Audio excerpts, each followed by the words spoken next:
होगा आप लोगों ने कि तुलसी की माला पहनने के बाद में गले में रुद्राक्ष नहीं पहन सकते। कुछ कह लेते हैं कि रुद्राक्ष पहने हुए तो तुलसी नहीं पहन सकते। ऐसी कभी चर्चा आई होगी ना साथ? तुलसी के साथ रुद्राक्ष, रुद्राक्ष के साथ तुलसी पहन सकते। ये तो मनमुखी बातें हैं। ऐसा नहीं करना चाहिए, ऐसा नहीं करना चाहिए। तुलसी की माला गले में है, रुद्राक्ष पहनना चाहते तो वो भी पहन सकते। रुद्राक्ष गले में, तुलसी की माला पहनना चाहते तो वो भी पहन सकते। पर बिना गला रुद्राक्ष की माला या तुलसी की माला की नहीं रहना चाहिए। हर मानव को ये पहनने का अधिकार है, सबको पहन करके रहना चाहिए। तुलसी जी तो अत्यंत पवित्र है। यदि हमारे गले में तुलसी की माला है और जब जब हम स्नान करते हैं तो तुलसी के ऊपर वो जल जब आता है तो जल शरीर पे जाता है, जिससे बार बार वो शरीर अपवित्र होने के बाद भी पवित्र हो जाता है, अशुद्ध नहीं होता। तुलसी की तो शास्त्रों में, पुराणों में, वेदों में बड़ी महिमा गाई है। अत्यंत पवित्र है तुलसी। कितना भी कोई पापी क्यों हो और तुलसी को यदि उसके अंत के समय संस्कार के संचिता में रख लिया जाए तो उसका उद्धार हो जाता है। इतनी तुलसी की महिमा। तो तुलसी की घंटी पहननी चाहिए। सबको गुरु बनाना चाहिए, उनके प्रति श्रद्धा, निष्ठा, विश्वास आदि रखना चाहिए। देवर्षि नारद ने इनको द्वादशाक्षर मंत्र दिया। ये भागवत का सर्वोपरि मंत्र है। द्वादशाक्षर मंत्र सबसे श्रेष्ठ मंत्र है। चाहे वो ध्रुव की तपस्या हो, चाहे प्रहलाद की तपस्या हो या अन्य किसी की तपस्या हो, जिन्होंने भी भगवत प्राप्ति की है तो इस द्वादशाक्षर मंत्र से ही भगवत प्राप्ति की है। कितना सिद्ध मंत्र है ये भागवत का। और आज लोग इसको माइकों पे गा देते हैं। द्वादशाक्षर मंत्र सभी जानते हैं। प्रेम से बोलो जय श्री राम।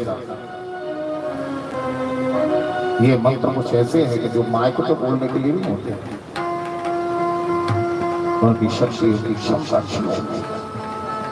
तो द्वादशाक्षर मंत्र का उपदेश किया और कहा, ध्रुव तुम्हारे ठाकुर श्याम सुंदर जी की छवि को अपने हृदय में बसाना, इस मंत्र का निरंतर जप करना। तुम्हारे भजन करने योग्य यदि स्थान है तो वो मधुवन है, यमुना के किनारे, वहां जाके भजन करो। तो ठाकुर जी बताए, नेम बताए, मंत्र दिया, भूमि भी बता दी, साधना की। गुरु जी के चरणों की, गुरु जी की परिक्रमा की और चरणों की धूली मस्तक पर धारण कर। गुरु के चरणों की रज का भी बड़ा महत्व है साहब। रामचरित में तुलसीदास जी ने गाया है,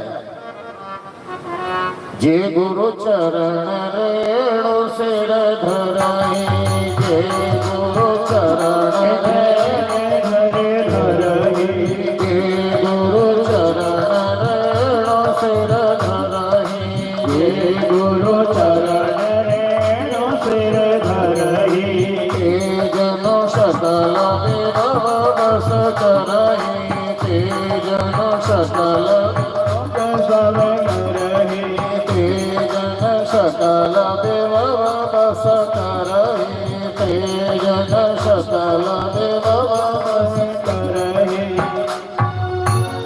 जो गुरु के चरणों की रज को अपने मस्तक में धारण करता है वो व्यक्ति सभी वैभवों को बड़ी सहजता से प्राप्त कर लेता है।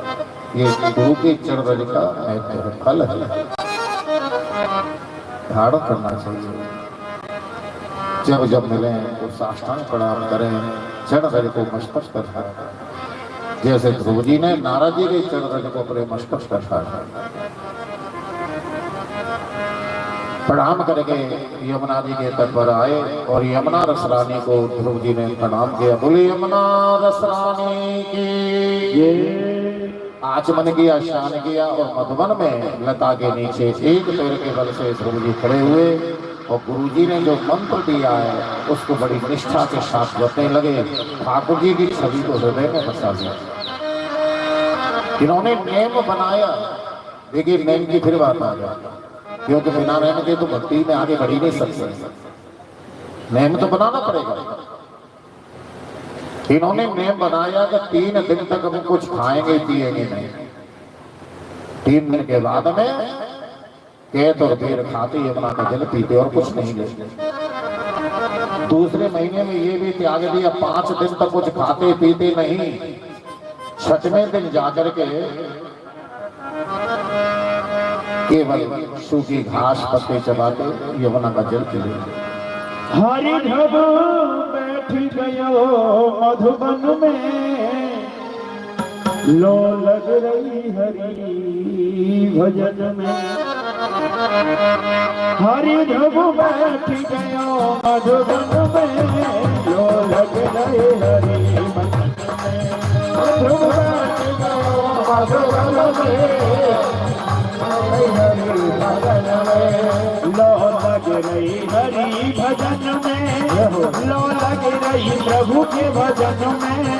लो लग रही हरि भजन में, लो लग रही हरि भजन में। हरि ध्रुव हरि ध्रुव हरि ध्रुव बैठ गयो मधुबन में, लो लग रही हरि भजन में। हरि ध्रुव बैठ गयो मधुबन में, लो लग रही हरि भजन में।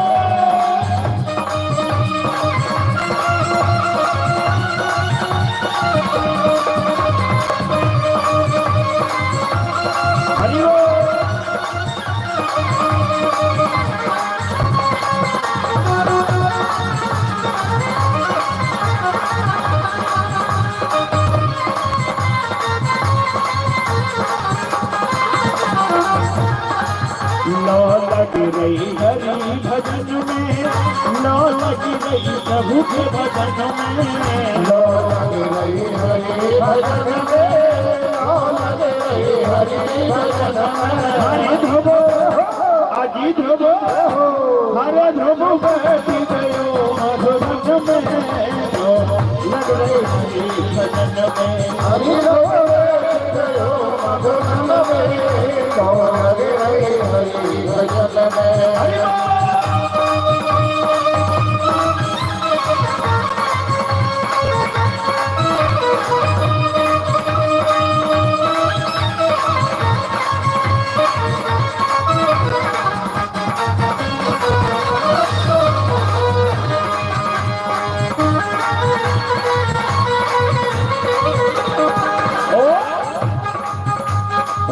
टीलो देख लगा लियो आसन, 5 बरस को लाला है।